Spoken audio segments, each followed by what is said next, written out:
Bismillahirrahmanirrahim.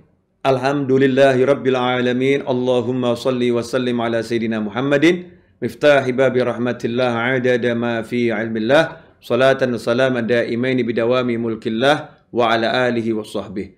Assalamualaikum warahmatullahi wabarakatuh. Teman-teman, alhamdulillah mau menyaksikan tayangan ini kembali. Mudah-mudahan antum semakin senang, semakin bahagia. Dan mudah-mudahan pada episode kali ini Allah beri kita ilmu yang manfaat dunia hingga akhirah. Kita berada di kajian kitab Al-Hikam dan kali ini kita masuk episode yang keempat. Episode kali ini masih pada hikmah yang pertama, yaitu kalimat hikmah beliau Syekh Ibn Athaillah rahimahullah, min alamatil i'timadi 'alal amal nuqsanur raja'i 'inda wujudiz zalal.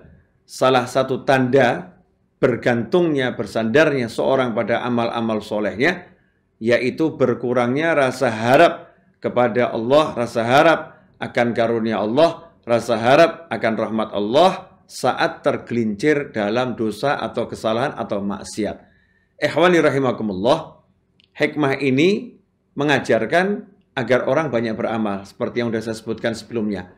Jangan salah paham, jangan ketika membaca hikmah ini kemudian seakan-akan oh berarti amal tuh nggak penting, ya nggak usah banyak amal, nggak boleh kita bergantung sama amal. Salah, justru kita harus banyak amal soleh. Udah memang amal itu kendaraan kok. Jadi amal itu kendaraan untuk menuju ridhonya Allah Ta'ala. Amal itu kendaraan untuk mendapatkan pahala dari Allah Ta'ala. Amal itu kendaraan untuk mendapatkan surga yang dijanjikan oleh Allah Ta'ala. Tentunya kita harus punya kendaraan dan kita harus menunggangi kendaraan tadi, naikin kendaraan tersebut. Itu sebuah keharusan. Hanya saja jangan mengandalkan kendaraannya. Contoh, ya misalnya saya mau pergi ke Jogja. Ya, kemudian saya udah siapkan mobil lengkap dengan bahan bakarnya, ya lengkap dengan mobil yang terbaik, mobil yang bagus. Ya mobil dengan keamanan yang lengkap. Udah, saya naik mobil, saya yakin nih mobil bisa mengantarkan saya sampai Jogja. Salah yang seperti itu. Kita cuma bisa mengatakan mobil adalah sarana untuk mengantarkan kita sampai ke Jogja. Tapi yang bisa menyampaikan ke Jogja bukan mobil, Allah Subhanahu wa Ta'ala. Ya bisa jadi mobil bannya pecah di tengah jalan. Ya bisa jadi mobil mesinnya terkendal di tengah jalan. Atau bisa jadi mobilnya tiba-tiba mogok di tengah jalan. Walaupun sudah disiapkan dengan sebaik mungkin. Tapi yang bisa menyampaikan hanyalah Allah Subhanahu wa Ta'ala. Karena itu jangan pernah sekali-kali mengandalkan amal soleh. Beramallah sebanyak mungkin dan sebaik mungkin, tapi jangan diandalkan. Nah, karena itu dilanjutkan pada bagian kedua dari kata hikmah yang pertama ini, ditutup di akhirnya. Ciri atau tanda orang yang mengandalkan amal soleh, ya kita bisa ukur diri kita ini. Kita mengandalkan amal soleh atau Allahnya.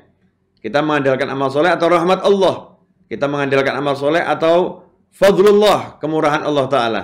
Kalau kita mau cek diri kita di sini, ya kuncinya di sini. Orang yang mengandalkan amal soleh, ciri-cirinya apa? Ciri-cirinya adalah ketika dia terjerumus pada dosa, dia berkurang rasa harapnya kepada Allah Ta'ala. Seakan-akan kalau dia berbuat dosa, amalnya yang banyak ini nggak ada manfaatnya. Kalau dia berbuat dosa, maka Allah akan menjauhi dia, ya sehingga dia merasa nggak layak mendekati Allah Ta'ala. Saya jelek kok, saya nggak pantas dekat sama Allah. Saya banyak dosa, saya nggak pantas ya hadir majelis. Saya banyak dosa, saya nggak pantas saya baca Al-Quran. Ini salah, saudara-saudara yang dimuliakan Allah Ta'ala. Justru ketika orang yang berharap sama Allah Ta'ala, berharap karunia Allah, dia tahu Allah senang dia beramal soleh. Dia akan banyak amal solehnya, karena itu bisa buat Allah senang. Ya dia kejar Allahnya dengan amal solehnya. Nah saat dia terjerumus dosa, dia nggak bingung. Kenapa? Karena dia punya Allah. Allah yang bagaimana? Allah yang maha pengasih, Allah yang maha penyayang, Allah yang maha pengampun. Jadi ketika dia berbuat dosa, dia juga kejar Allahnya. Dia datangi Allahnya. Dia nggak pesimis. Dia semangat untuk menggapai rahmat Allah. Semangat untuk menggapai ampunan Allah Subhanahu wa Ta'ala. Semangat untuk Allah mengampuni dirinya. Ikhwani rahimakumullah. Karena itu jangan sekali-kali kita pesimis, ya, putus asa, menjadi rendah diri. Rendah diri artinya apa? Rendah diri merasa nggak pantas, nggak layak untuk diampuni oleh Allah Ta'ala. Salah itu. Kita saat nggak punya amal atau amal kita sedikit, ya semangatlah untuk amal soleh. Saat kita amal soleh banyak, terjerumus dosa, semangatlah untuk minta ampunan. Kembalikan semuanya pada Allah. Lihatlah Allah. Jangan melihat diri kita. Jangan melihat banyaknya amal. Jangan melihat terjerumusnya dalam dosa. Tapi lihat Allah punya ampunan. Allah Maha Pemurah. Ya Allah bisa merubah semua dosa kita menjadi pahala. Seperti yang Allah sampaikan dalam Al-Quran. Ulaika, merekalah orang-orang yubadillah yang Allah rubah sayyatihim hasanat. Keburukan-keburukannya menjadi pahala-pahala kebajikan. Saudaraku yang dimuliakan Allah Ta'ala. Karena itu renungkan kembali.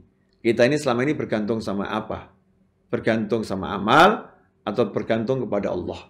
Kalau kita bergantung pada Allah, maka saat terjerumus dalam dosa, maka kita kejar Allahnya. Kenapa ini penting? Karena kalau kita bersandar pada amal soleh, berarti kita ini mengandalkan diri kita. Ya, mengandalkan aku, saya yang kita andalkan. Bukan Allahnya. Tapi kalau kita bergantung pada Allah Ta'ala, kita akan amal soleh, dan kita tidak takut saat berbuat dosa. Maksudnya nggak takut bagaimana? Saat lupa, lalai, terjerumus dalam dosa, kita akan langsung bangkit. Ya, tidak lemah. Kita akan terus kejar ampunan Allah Ta'ala. Tapi orang yang mengandalkan amal soleh, saat terjerumus dalam dosa, dia jadi lemes. Wah, saya nggak mau hadir majelis lagi lah. Ngapain juga saya hadir majelis? Ngapain juga saya sholat? Nyatanya saya dosa lagi. Saya dosa lagi. Memang saya nggak bakat jadi orang baik. Saya nggak bakat masuk surganya Allah Ta'ala. Memang saya jatahnya neraka. Na'udzubillah min dzalik. Ini orang yang mengandalkan amal soleh. Tapi orang yang mengandalkan Allah Ta'ala, saat dia terjerumus dalam dosa, dia ingat langsung Allah pengampun. Segera dia minta ampun sama Allah Ta'ala. Semangat dia menambah amal solehnya. Bahkan dia semangat ngajar setan tuh, yang udah nyurumuskan dia dalam dosa. Setan, kamu buat saya hari ini terjerumus dalam dosa ya. Saya akan lebih banyak ini baca Al-Qur'annya. Saya akan lebih banyak sedekahnya. Dia semangat mengejar ampunan Allah Subhanahu wa Ta'ala. Mudah-mudahan penjelasan yang kedua ini, walaupun mirip dengan episode yang sebelumnya, semakin memperjelas ya, agar kita tidak bergantung pada amal soleh, tapi kita bergantung pada kemurahan Allah, bergantung kepada kasih sayang Allah, bergantung pada rahmat Allah, kemudian kita kejar Allahnya. Sehingga kita tidak jadi orang yang sombong dengan amal soleh, dan tidak pesimis saat terjerumus dalam dosa. Semoga berkah dan manfaat. Wassalamualaikum warahmatullahi wabarakatuh.